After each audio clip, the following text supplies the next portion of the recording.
হে প্রিয়ন, কেমন আছো সবাই? আজ নিয়ে এসেছি বাড়ির বাগান থেকে বুড়ো ডাঁটা। এই ডাঁটা আঁশ হয়ে গেলে অনেকেই খেতে চায় না, আর খেতে সেরকম একটা ভালো লাগে না। কিন্তু এই বুড়ো ডাঁটা দিয়ে আজ এমন একটা রেসিপি বানাবো যেটা একদম ভাতের থালায় পড়লে চেটে পুটে সবাই শেষ করে দেবে। তো চলো, এই যে বুড়ো ডাঁটা নিয়ে এসেছি, ডাঁটাগুলো আমি এখন কেটে নেব।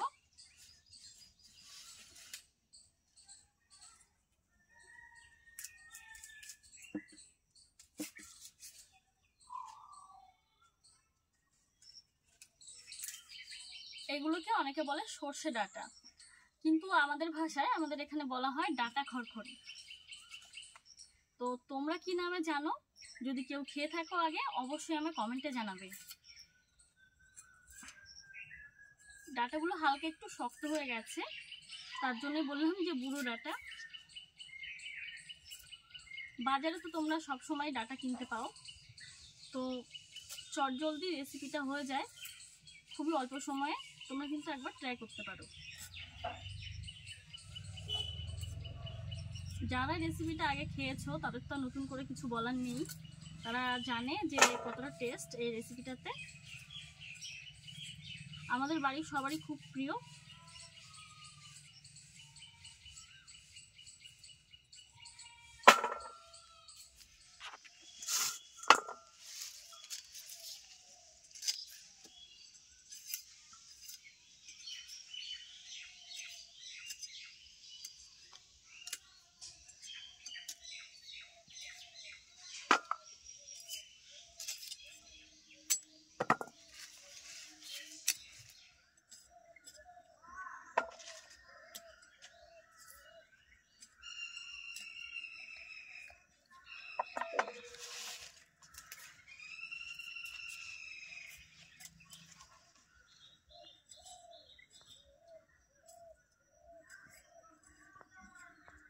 ডাঁটা কেটে নিয়েছি।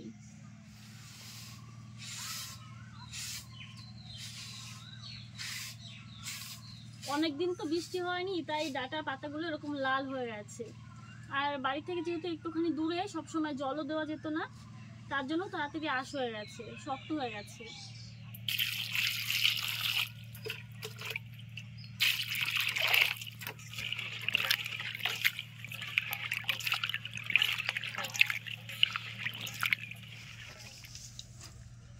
ডাঁটা ধুয়ে নিয়ে উনুনটাও ধরিয়ে দিয়েছিলাম, আর দেখো কড়াই গরম হয়ে গেছে, সরিষার তেল দিয়ে দিচ্ছি।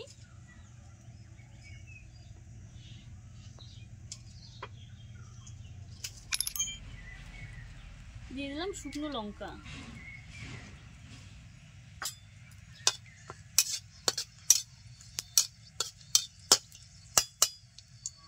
কালো জিরে,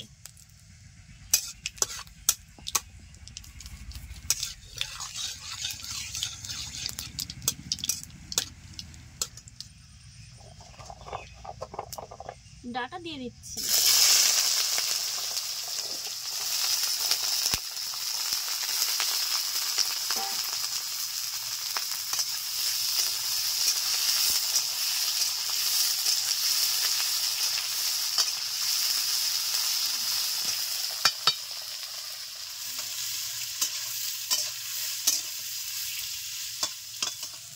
লবণ,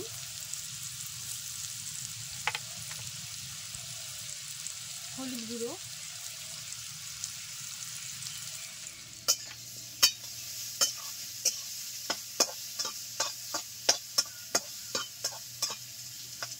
ডাঁটা হালকা করে ভাজা হয়েছে, এখন দিয়ে দিচ্ছি জল। ঢাকা দিয়ে জাল করে নেব মিনিট 5। ঢাকা দিয়ে 5 মিনিটের জন্য জাল হতে দিয়েছি। এখন কাঁচা লঙ্কা আদা বেটে নিচ্ছি।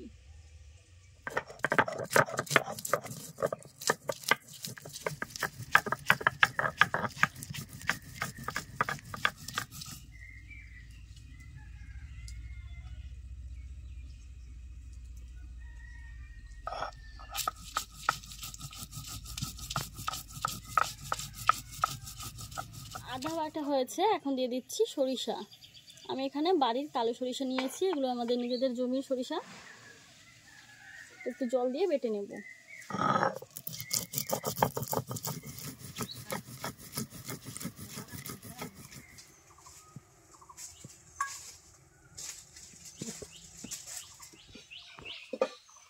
ঢাকনাটা তুলে নিলাম, জলটা কমে গেছে। এখন এই বাটা মশলা দিয়ে দেবো।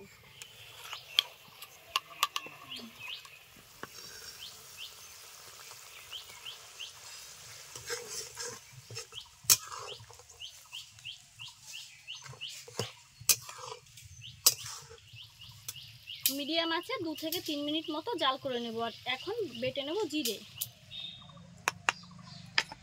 4 চামচের 1 চামচ জিরে নিয়েছি, জল দিয়ে বেটে নেব।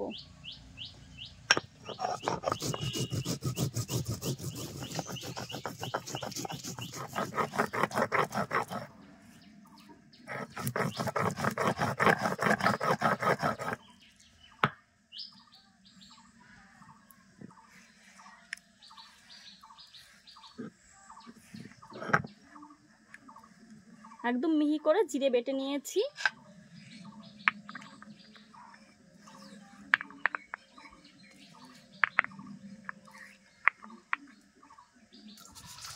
এখন দিয়ে দিচ্ছি জিরে বাটা।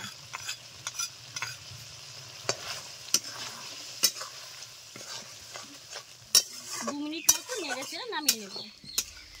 দেখো রান্নাটা হয়ে গেছে, নামিয়ে নিচ্ছি।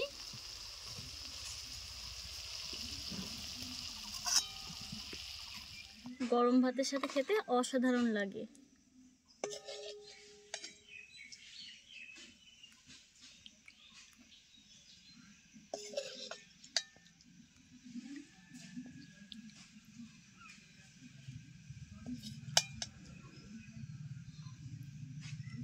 এটি একটি পুরনো দিনের হারিয়ে যাওয়া রেসিপি। আগেকার দিনে ঠাকুমারা এরকমভাবে রান্না করতো।